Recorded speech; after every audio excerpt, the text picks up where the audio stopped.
Hey everybody, ShinNefzen here again. Last week I posted a quick video on how to record an LP using CamStudio and Media Coder, and I recorded my entire laptop screen, and that resulted in, well, not being able to read anything. I mean, I read everything as I went off to make it easier for everyone, but I decided to make another video so you'd be easily able to see what to do. So this first part is I'm going to just be talking about CamStudio settings. The second part I'm going to be talking about Media Coder and transcoding your final product to get the file size down to make uploading easier, both for yourself and your viewers. So here we have the main CamStudio window. Now you have several options here. File is just going to be your basic stuff, record, stop, pause, nothing special there. This here is how you're going to be deciding the recording box size, basically. Full screen is select if you want to record your entire, you know, desktop. You're usually not going to be wanting to do that unless you're playing a full screen game or something, as I demonstrated in my last attempt to do how to record an LP video. Full screen definitely leaves a lot to be desired when it comes to quality for reading text. Fixed region is a wonderful. Okay, yeah, I can. All right. Basically, this lets you select the width and height of the box that you want to record. YouTube's standard size is 320 by 240. So if you want, you could just hit OK, set it up like that. Then when you're on fixed region, hit record and it'll automatically start recording that size region. However, I like recording with a free region. Basically what this does is when you hit the record button, it opens up a little marker that you can basically hold down your mouse button and drag it over the area that you want to record. So you can record as small or as much of the screen as you want. And that's my preference, because some games I like playing with a larger screen than others, depending on how much text there is and how much attention I have to pay to what's going on the screen. Now here's the important stuff.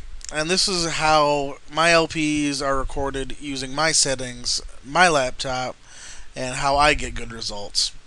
You got your video options here. And let me draw a little bit so you can see it. You have a couple choices for your compressor. It's going to default to Microsoft Video 1, which is not a bad compressor. It does result in slightly chunky file sizes, but the quality is usually not bad. However, if you're going to be doing something like Super Nintendo games or Genesis games or any games that are like really colorful and have lots of detailed pixels and sprites, Microsoft Video 1 is not the codec you'll be wanting to use. It does not record complex motion very well. It's great. It's perfectly fine for, say, standard Game Boy Advance games, Game Boy games, handheld titles, things that aren't very detailed. Now, the CamStudio lossless codec, if you're looking at doing something like a picture walk, like not a full live motion walkthrough, but something that doesn't, for games that don't have a lot of movement in them. This is going to be stuff like simple puzzle games, Picross stuff, maybe Tetris, that doesn't have a lot of motion. The lossless codec is good for stuff like that. But what I use for all my LPs is the FFD Show video codec. It's an excellent compressor. It works very well with Game Boy, Game Boy Advance, Super Nintendo, Genesis, Game Gear. I use it for everything. And it's a very high quality compressor. A game file that you would normally say spit out, let's say a 200 meg file using Microsoft Video 1, it's probably going to spit out more like a 120 meg video file with FFD Show. It's an excellent compressor and spits out very high quality video. I'm very happy with it. Now this here bar is setting your quality. If you're using Microsoft Video 1, for the most part, I suggest going. This also depends partly on your computer, but I suggest going no lower than 80% because obviously you want your quality to be good. But if you're using Video 1, I recommend not really going too much higher than 90, or you might start getting a little bit of choppiness in your videos. Again, it depends partially on your setup, but that's what I've discovered. I set my quality at 96. Obviously, that's just a titch under 100%. And I set it at 96 because you really can't tell the difference between 96 and 100%, really. And that just that extra 4 points down in quality really helps the compression and the frame rates, I've noticed. Now, these settings here are very important. If you don't have these three boxes checked off like this, you're going to end up with very choppy video. Your video might not be watchable at all. You want to set your keyframes to every 30 frames. You want to set your system to capture frames every 50 milliseconds. And your playback is going to be 20 frames per second. Now what this does is basically the recording software captures a frame every 50 milliseconds. Obviously, 50 milliseconds is pretty unnoticeable to the human eye, so that's going to be a nice benchmark to set down to get a nice good flow to the video. And setting keyframes to 30 and the playback at 20 is basically it's a math ratio issue with the 50 milliframes really, and just setting like that will get you nice and smooth results. This here, auto adjust, don't check it. Max frame rate, you want to keep down all the way to the bottom. And let me just pop out of here real quick. And cursor options, this one's personally up to you.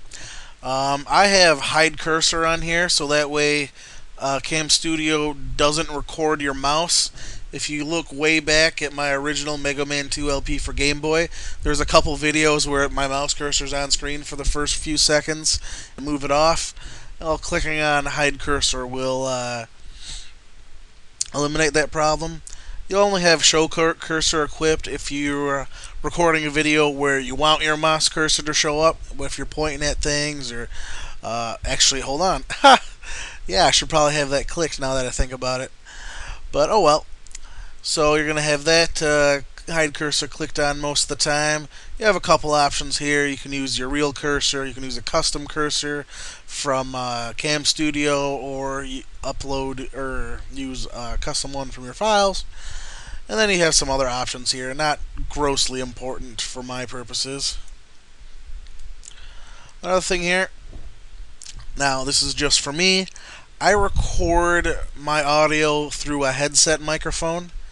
I just have basically the headband I always wear just around my neck, and I just speak into a microphone. I have just the microphone jack plugged in, not the headphone jack. So I just play my music, my games sound normally through the speakers, and I talk through the microphone. So my microphone picks everything up, records it all at once. And the great thing about that is recording it like that, you have absolutely no possibility of audio desync. If you use a program like Audacity or something to record your voice separately from the game audio, it's not uncommon to have voice desyncing, audio desyncing issues, which you'll have to fix in Windows Movie Maker or whatever editing software you use. That's my other secret. I do not use any form of editing software, audio or video, for any of my videos. I'm up to 160, whatever it is. I like doing it the way I do. Basically, it makes you do it right. You learn to do it right the first time when you do it like this. You know, you don't make mistakes and you're like, oh, I'll just fix it later, I'll edit it out. You know what, doing it my way, yeah, it sucks if you make a horrible mistake and have to start over, but you'll be surprised at how often you get it right on the first take when that's what's at stake. But if you don't want to do that, you have a couple options here. Obviously, I don't know why you wouldn't want to record the audio unless you were going to dub over all the audio yourself later on. And you have your other option just to record audio from the speakers, which if you're recording an LP the way I do, would be completely worthless.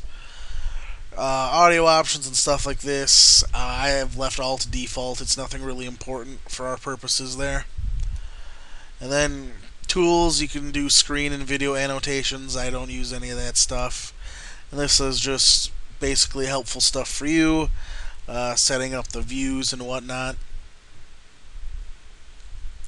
And as you can see, we got a frame counter on here. Um, we have a time counter here.